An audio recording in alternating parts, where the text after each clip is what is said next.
Ako si Elio, isang simpleng probinsyanong lumuwas ng Maynila para mag-aral at maghanap ng mas magandang kinabukasan. Tulad ng karamihan sa mga estudyante, gipit ako sa budget. At ang una-unang naging problema ay ang tirahan. Sa kakahanap ng murang maupahan, napadpad ako sa lumang boarding house ni Kuya Dante. Noong una, bahay lang yun para sa akin. Isang simpleng lugar na matutulugan ko habang tinatahak ang buhay estudyante. Pero hindi ko alam na doon magsisimula ang pinakamahalagang bahagi ng buhay ko. Sa unang araw pa lamang, may kakaiba na akong naramdaman kay Kuya Dante.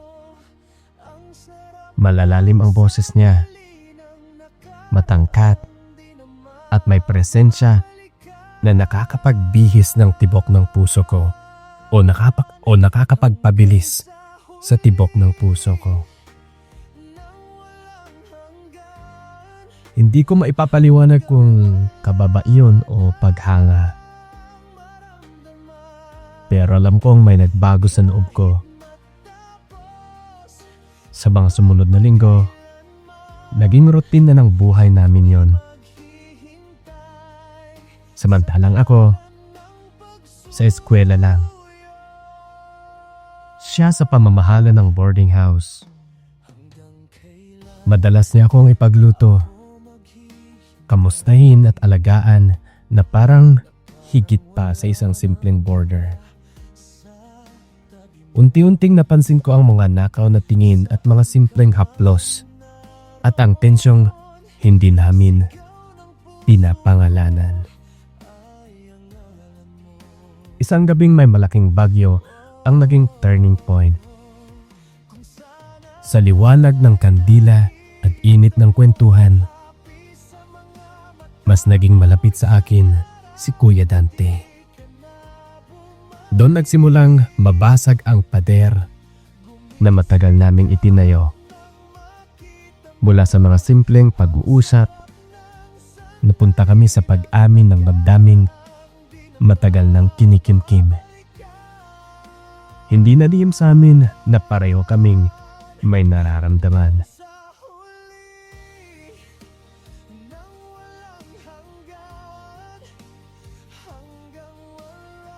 Pagkatapos nun nagbago ang lahat. Ang mga gabing tahimik ay napalitan ng mga sandaling puno ng lambing at pag-aalala. Ang dating takot at pagkalito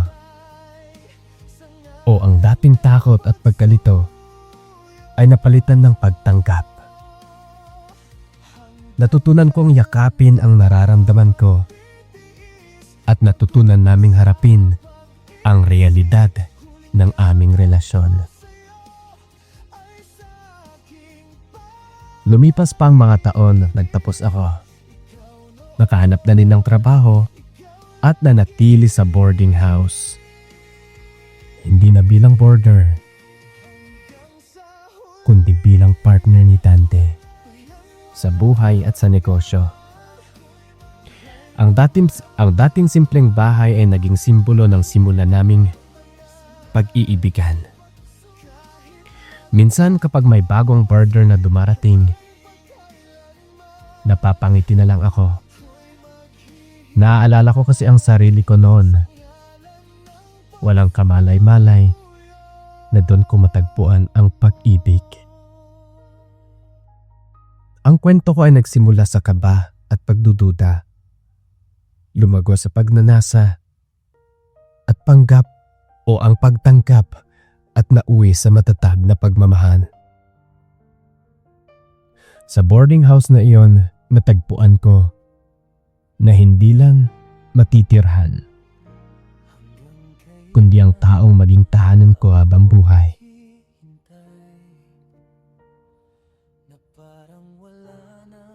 Ako si Elio at akala ko noon ay wala nang makakasira sa amin ni Dante. Ilang taon na kaming magkasama matapos magsimula ang lahat sa simpleng boarding house na minsan tinuluyan ko bilang estudyante. Sabay kaming bumangon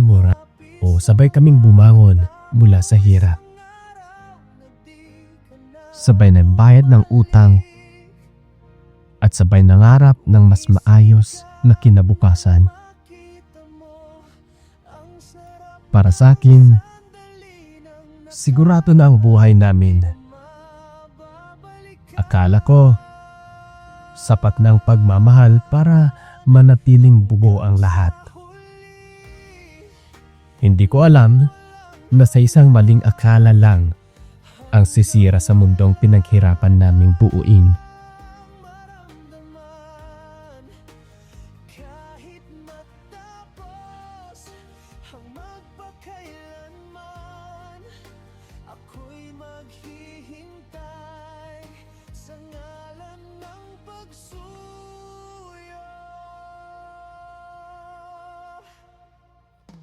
Dumating si Marco sa buhay namin nang tila walang kahulugan sa simula. Isa lang siyang bagong boarder na naghahanap ng matutuluyan habang nagtatayo ng sarili niyang negosyo sa lungsod. Maayos siyang manamit, palangiti at may kumpiyansa sa sarili. Hindi siya katulad ng karamihan sa mga umuupa sa amin na mga estudyante o mga empleyadong nagsisimula pa lamang.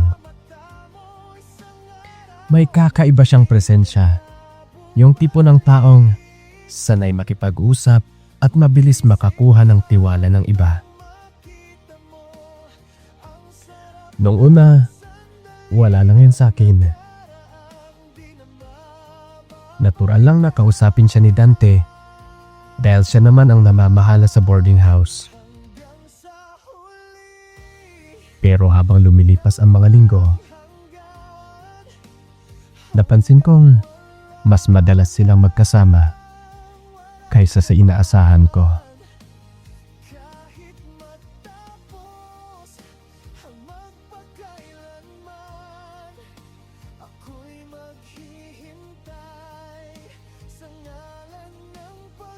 Sa kusina habang nagkakape, sa sala habang may hawak ng mga papers, at minsan sa harap ng bahay habang tahimik na nag-uusap sa gabi. Tuwing tinatanong ko si Dante, lagi niyang sinasabing may pinag-uusapan silang business ideas para mapalago ang boarding house. Tumango lang ako at piniling magtiwala sa kanya. Kasi di ba nga sabi nila, kung mahal mo ang isang tao, dapat may tiwala ka rin sa kanya. Ngunit nagkamali ako. Sa likod kasi ng mga tiwalang iyon, ay may paunti-unting nabubuong kaba. Isang pakiramdam na hindi ko maipapaliwanag, pero patuloy na sumisiksik sa dibdib ko.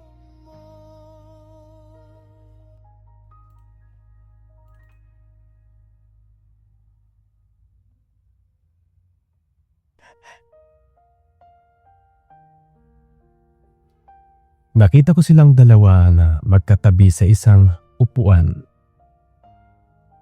May hawak na folder na nakangiti. Ngunit ang eksenang hindi ko makakalimutan ay ang kamay ni Marco na nakapatong sa hita ni Dante. Sa halip na alisin ito, tumawa si Dante at hinawakan ang kamay niya bago bumalik sa pag-uusap. Sa isang iglap parang tumigil ang mundo ko. Hindi ko na inisip ang dahilan. Hindi ko na hinanap ang paliwanag. Ang nakita ko ay sapat na upang wasakin ang tiwala ko. Tahimik akong umatras at pumasok sa kwarto namin. Nanginginig ang mga kamay ko noon habang nagsisimula akong mag-empake. Sa bawat tiklop ng damit, bumabalik sa isip ko ang mga alaala namin. Ang mga gabing sabay kaming nangangarap.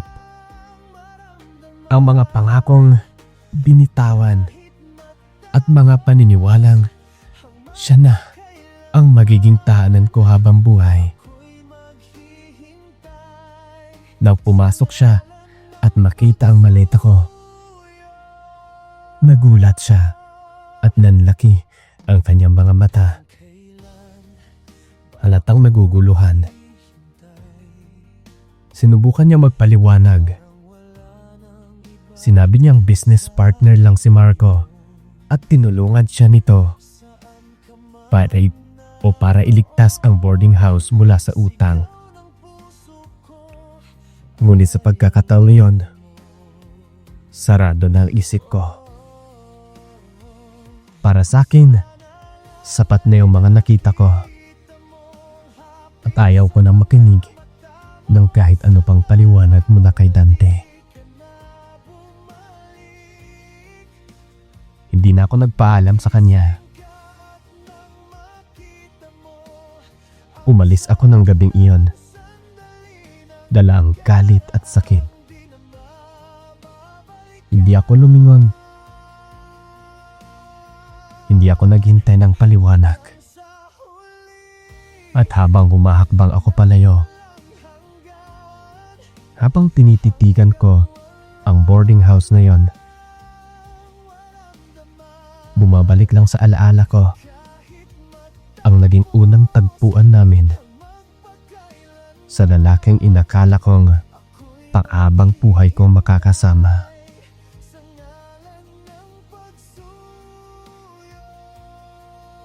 Unti-unti na rin lumalayo yung puso ko. Lumipas pa ang mga buwan na hindi kami nag-uusap. Nag-focus lang ako sa trabaho at lumipat sa ibang lungsod upang magsimulang muli. Unti-unti kong pinilit kalimutan ang boarding house at ang lalaking minsang itinuring kong mundo. Ngunit kahit anong pilit kong magpakatatag, may bahagi pa rin ng puso ko na nananatiling nakatali sa nakaraan. Lumipas ang mga taon. Natutunan kong mabuhay ang mag-isa o natutunan kong mabuhay ng mag-isa at maging matagumpay sa sarili kong landas.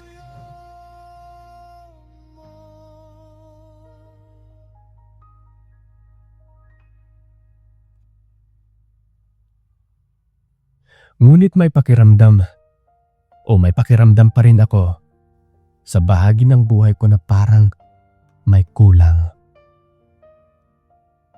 Isang araw napadpad ako muli sa lugar kung saan nagsimula ang lahat.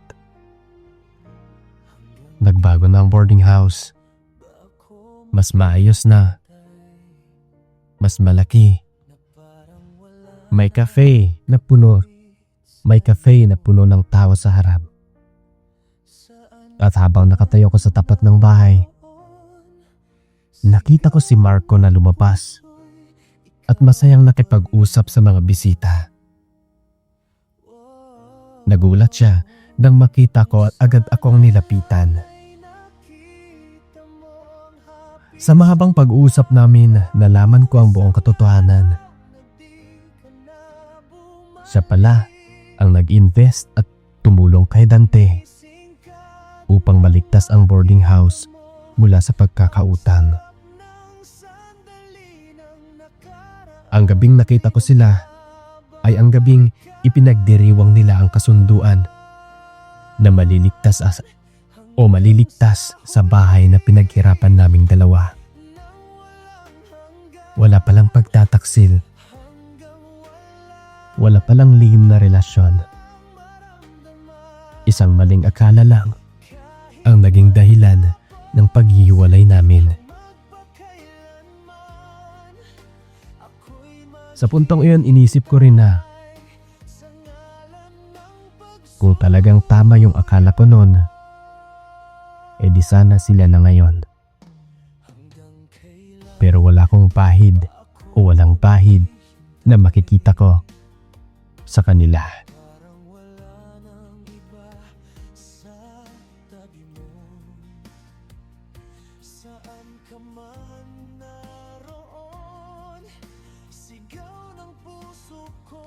Parang kumuha ang mundo ko sa pangalawang pagkakataon. Ngunit ngayon, dahil sa pagsisisi, lahat ng sakit na dilak o lahat ng sakit na dinala ko pagkalipas ng mga taon ay bunga ng isang gabing hindi ko hinayaang maipaliwanag. Na magkita kaming muli ni Dante. Tahimik lang kaming nagkatitigan. Mas mature na siya. Mas tahimik. At may pakas ng lungkot sa mga mata. Walang galit sa mukha niya. Tanging pagod at isang tanong na matagal nang naghihiwalay o naghihintay ng sagot. Sa sandaling iyon naunawaan ko kung gaano kalaki ang nawala sa amin dahil sa isang desisyong ginawa ko, dahil sa galit at takot.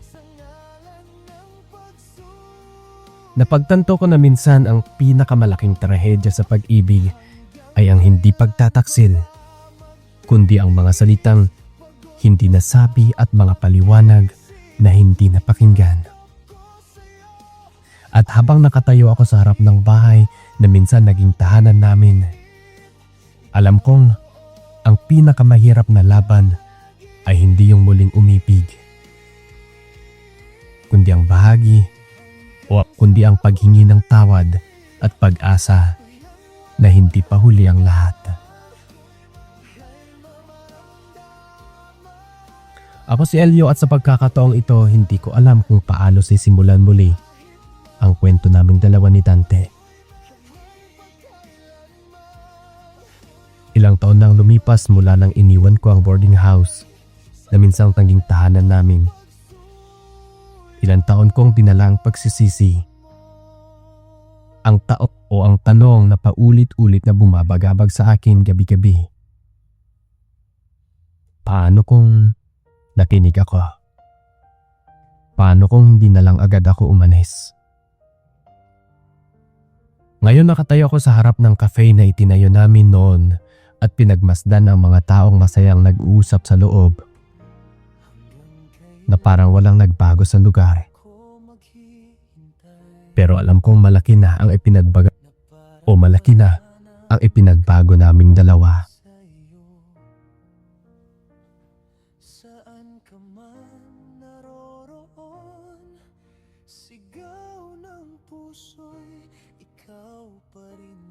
Hindi ko rin alam kung may feelings pa rin si Dante sa akin. Pero para sa akin, isinisisi ko lahat sa akin. Kasalanan ko naman talaga. Pero hindi ko rin masisi ang sarili ko noon dahil sa mga nakita ko. Hindi ko alam kung babalikan ko ba siya, pero kung tatanungin ko ang sarili ko, namimiss ko pa rin ang taong naging unang bahagi ng buhay ko. Ang boarding house na naging unang tahanan o lugar kung paano nabuo ang pinaniniwalaan kong pag-ibig. Nagpaalam na lang muna akong umuwi. Sa puntong iyon, malamig ang tingin sa akin ni Dante. Alam kong sa puntong iyon ako ang dapat magpaliwanag. At umaasa akong darating ang araw na sana mapatawad pa niya ako.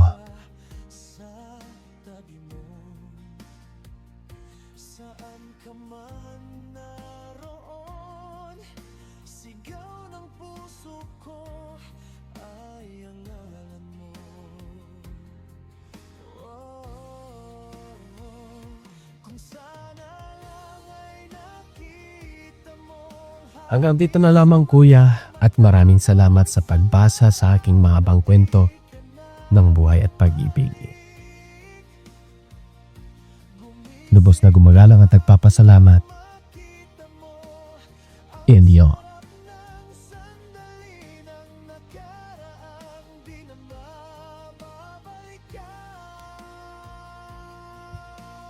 Sa ating mga solid listeners, kung gusto niyo magpadala ng sulat, kasaysayan sa buhay at sa pag-ibig, pwede kayong magpadala sa aming mga email address at Facebook page na nakapin sa comment section sa video na ito. Maaari din ninyong mapakinggan ang official music video o background music na ginamit sa aming mga kwento.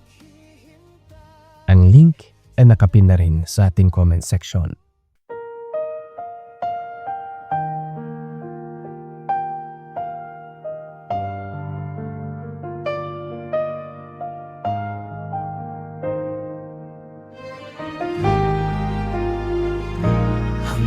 Kailan ba ako maghihintay na parang wala nang kapalit sa iyo? Saan ka man naroroon, sigaw ng puso'y ikaw pa rin ngayon.